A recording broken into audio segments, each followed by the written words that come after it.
very excited, and I think it's a great honor to be able to introduce Mathew Ray. He's the technology director of Google Creative Lab.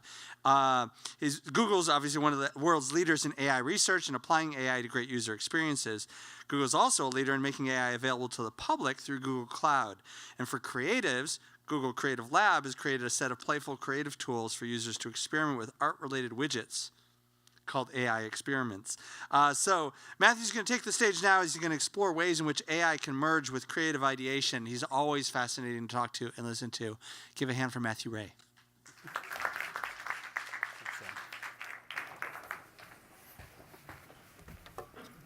Excellent.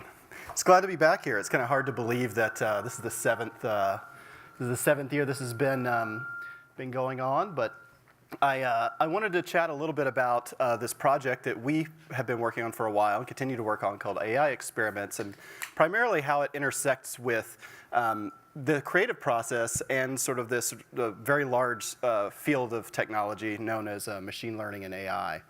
I guess I can use this clicker right here. So everybody probably knows who we are. What you may not know of as much is this, which is from the founder's letter in 2004. And this is the mission statement that drives the entire company. It's to basically, how do you organize the entire world's information to make it useful to people and accessible to everyone? And I think that is a very large endeavor, and we are a group that are a very small group within this giant company that really has no connection to any specific product area. The Creative Lab works across many of the different product teams. We work with researchers inside of Google. We're primarily internal facing in terms of our clients. There's other groups that work a lot with external advertisers and customers and brands known as the Zoo and several other teams. But our mission specifically is, how do we take all the amazing things that we find out about inside of the company and then take them out into the world in a way that, helps people in the broadest possible sense. So what is the story of this technology for everyone out there? How can we sort of take these things, talk about them in a way that helps people learn about them or lead to greater understanding about them? Our team is pretty diverse. We're a group of writers and programmers and designers and business strategists, sort of a motley crew of people. All of them wear multiple different hats, and I'll speak about that in a few of our projects. And some of the projects that we've worked on, you've probably come across. A long time ago, we worked on a project called Chrome Experiments to show how Chrome was one of the most useful and versatile browsers out there. It's gone on to do, we've done lots of other things. We helped create the original Parisian Love television spot. More recently, all the Google Photos television spots that have launched recently. We helped put together an entire documentary film on AlphaGo, which is fascinating. If anybody's ever had a chance to see it or have not had a chance to see it, I would recommend it. It's amazing. But we've also helped build features into products like Tap to Translate for Google Translate. And there's products like Gboard, where we were there to help sort of develop the UX and the user story around that and the design to help sort of push that project forward. And increasingly, we're doing really in-depth, deep dives into specific technologies so that we can help communicate the values of things like WebVR or AR Core to a broader audience. So we've had a platform that we've launched recently that helps make that easier. This is us. We're in New York. You could tell from the space that it's very multidisciplinary. All our teams are super flexible. We move around all the time. Everything's on wheels. All that stuff you always hear about, like the team helps and how you structure the team makes the work is very much the case. And we like to geek out on all kinds of things. One of those things is AI. So a lot of times people think of sci-fi movies as the end of the world, or if you're really lucky, people will think about something like this. These hardcore research papers. This is actually an excerpt from our head of research in New York wrote a paper in 2004 about machine learning that this is an excerpt from. So what you'll find is that often it's just these impenetrable terms, more math than you'll ever have time to learn, even if you're interested in it. And so we wanted to actually show how cool machine learning can be. We want to demonstrate that it's approachable, it's applicable to a broad audience, and it doesn't have to be something that requires a degree to be able to sort of get into this stuff. So, I mean, that's one of the reasons that sort of in the vein of all the other experiments platforms we've built, like Android experiments and Chrome experiments, and now we have a platform called AI Experiments that we launched. This was starting, this was last year, late in the year we launched this. And we've been periodically adding more experiments to it. You see here there's a couple experiments from not just from us, but from other people out there that are fascinated by this stuff. And that's sort of the idea. Is like we create a place where it's safe to do these sorts of things. We experiment, and then other people share the things that they've been able to do, and we want to share that with the rest of the world too. So it's a really interesting site. I would recommend if anybody's never been to experiments.withgoogle.com. We just relaunched that this fall, and it basically takes all of our experiments we've ever done and puts them in one place. So. There's even some other experiments that other teams have done, like the arts and culture team, and you know, our web VR experiments. Some of these others I mentioned are there as well. And it's always going to be updated. It's sort of an evergreen thing. So what we wanted to do is really, at its core with AI experiments, is try to find a way to take some of these concepts from a variety of different places and be able to show people how they can get started. So our process for this was sort of interesting. You know, part of the thing that I think makes our group unique is we actually set aside these time and resources in people's brains to be able to like dive into some of these concepts. And we knew that AI was interesting. So as after we had defined that as an area of interest, our next step was basically to explore all the different nooks and crannies we could within that space within the company. We came to find out that there's actually some really great tools that were already being developed that were on the cusp of being released or had just been released that a lot of people didn't know about yet. So we started off just playing with these technologies with no clear idea as far as how we would use them. We wanted to just explore the you know, what was possible with them, what were they good for, what were they not good for, and push them to their limits. So we started off with a couple ideas that turned into these. On the left is what we call Thing Translator, and it basically just uses the Cloud Vision API and the Translate API together. You just glue these two things together and make a super simple interface, and now you've got something that can take anything from the real world and convert it into sort of like a universal translator. So we open sourced all of these things so that you can actually dive into the code and see how people are doing it. On the right-hand side, we worked with Yotam, who is one of the our favorite folks to work with in the music space. He creates Tone.js, and he's worked with us on a good deal of projects to take an existing song we had with Giorgio Moroder and actually turn it into an interactive music video, which is kind of silly and ridiculous, but it just shows like with a few things like a couple web APIs and a sort of a silly idea, you can actually make something that's pretty interesting and compelling. And then, you know, we found a couple other interesting data sets. So on the left, you see a project that we did called Bird Sounds, where we were able to team up with Cornell University. Has this really fascinating data set of bird sounds and bird calls. And on the right is a gigantic, I can't remember if it's 500,000 drum samples or percussive samples that we're able to use. And one of the things we were interested in is like, how does, you know, I can't possibly understand how big some of these data sets are, but how can we use machine learning approaches to be able to organize them in a way that helps us get value out of them. So, you know, specifically in the bird sounds case, you never thought that, an egret's call is similar to an owl's call, and there's different types of calls for each bird. So this became a really interesting exploration tool for people that are interested in this domain of knowledge. And on the right, the other component that was interesting about this is that you could randomize the samples and create like a little drum loop sample to be able to use it as in the creative process to help think about there's different ways to organize these random percussive sounds to make sounds and sequences of sounds that are really interesting.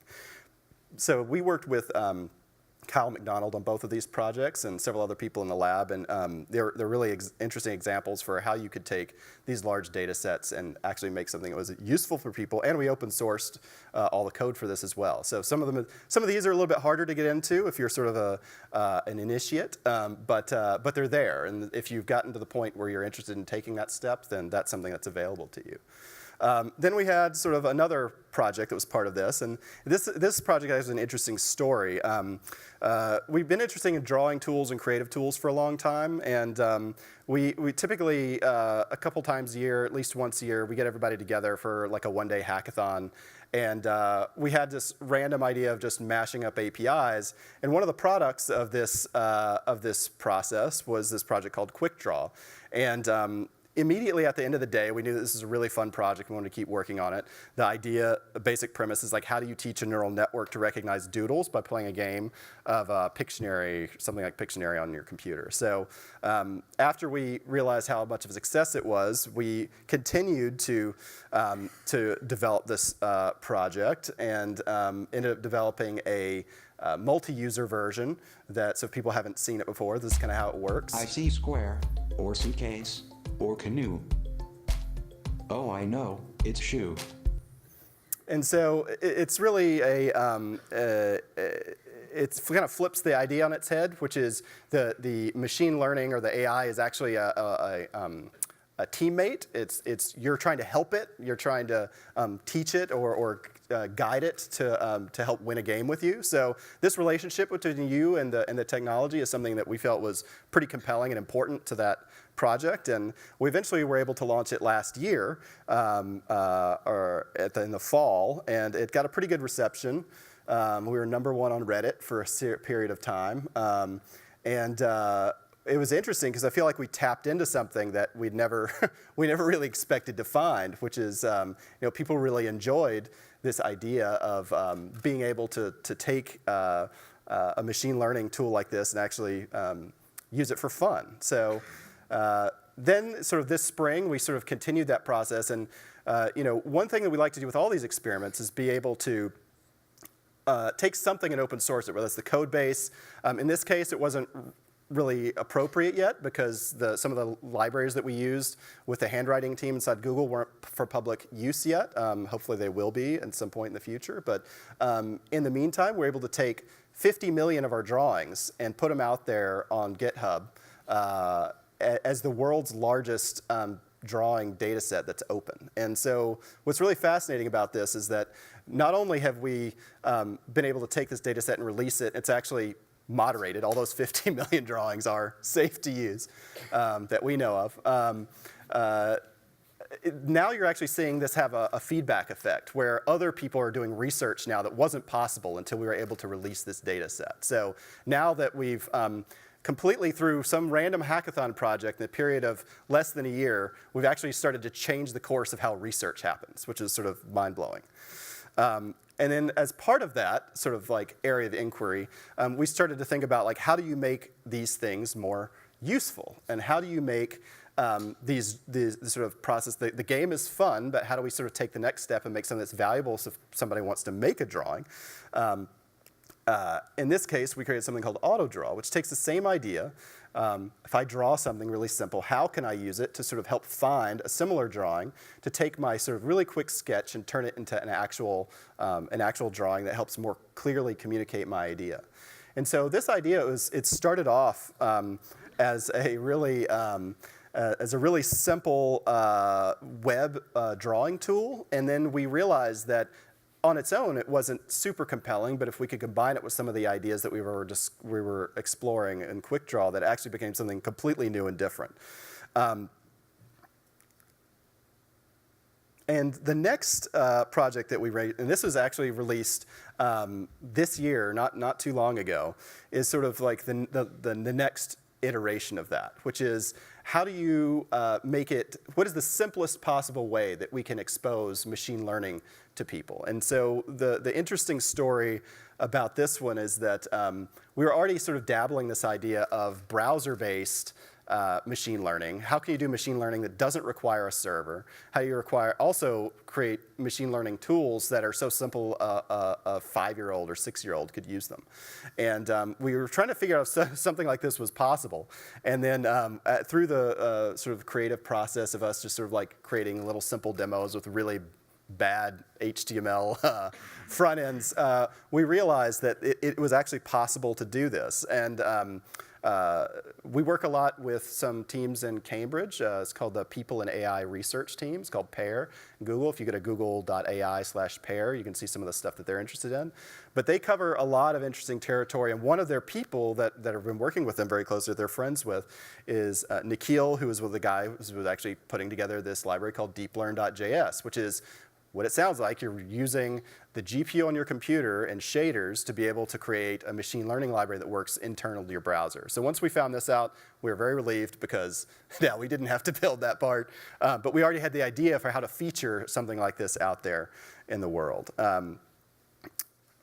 So here's some of the examples of that project if you haven't seen it yet. So the idea is that you take your webcam input, and based on, you press this train button for each color, and after you take enough samples with enough variation on each one, then the actual output, once it's detected, once your confidence gets high enough, it'll actually trigger a GIF or sound or dynamic speech. And so in this case, this is Baron, who was creating Steve Buscemi-isms by just being able to wave in at the webcam or make facial expressions. And then one of our favorites, which is not hot dog. Not hot dog. Hot dog. Not hot dog. So it's come full circle now. Not hot dog. Not hot dog. Hot dog. Not hot dog. Hot dog. Not hot dog. Hot dog. Not hot dog. So that was sort of a high point on that project. It's like, yes, I've achieved something now. But it was really interesting to see, how people started using this. How could this be a first step into understanding like what's happening under the hood? How can you take a simple or well-known net, be able to strip off all the other pieces that you don't really need to know, and put an interface on it that helps really clearly communicate what's happening to give people enough familiarity so that they can actually go on and do the next things without being sort of like paralyzed, not knowing what to do next. So, I think one of the things that's interesting to us too is sort of like, or is important for these is to make sure that you keep exploring this stuff all the time. It's always changing. There's always going to be new things. So if you want to make things with, in this space, combining sort of creative approaches to AI, just keep your eyes open. Make stupid stuff. A lot of times, a lot of our ideas have come just by noodling around with something and playing around with it with no clear agenda, with just sort of understanding what the capabilities of the technology are and what the weak points are. I think once you have an idea or an inkling of idea, then you can hone it, you can refine it, you can sort of strip it down to the simplest manifestation of it.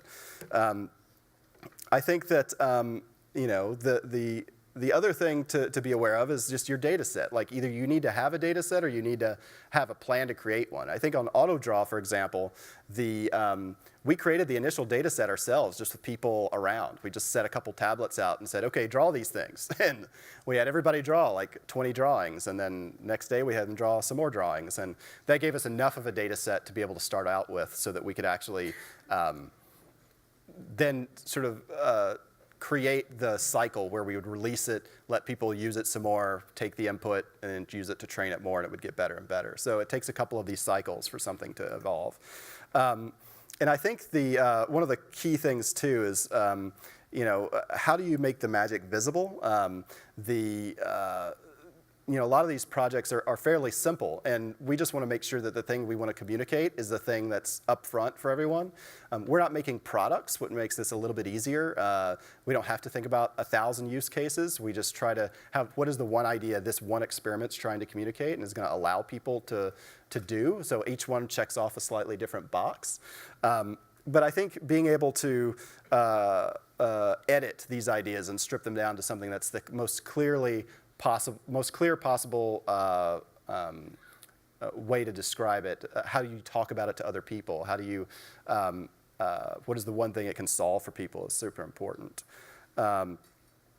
I think that, I don't have much time left, but, what's exciting, one thing that's exciting for us is couldn't make it in for the slides, but we just launched a series of projects yesterday that kind of taps into a lot of the things people have been talking about here. It's called Voice Experiments. So it's a new platform on top of the Experience platform that takes a lot of the sort of AI tools.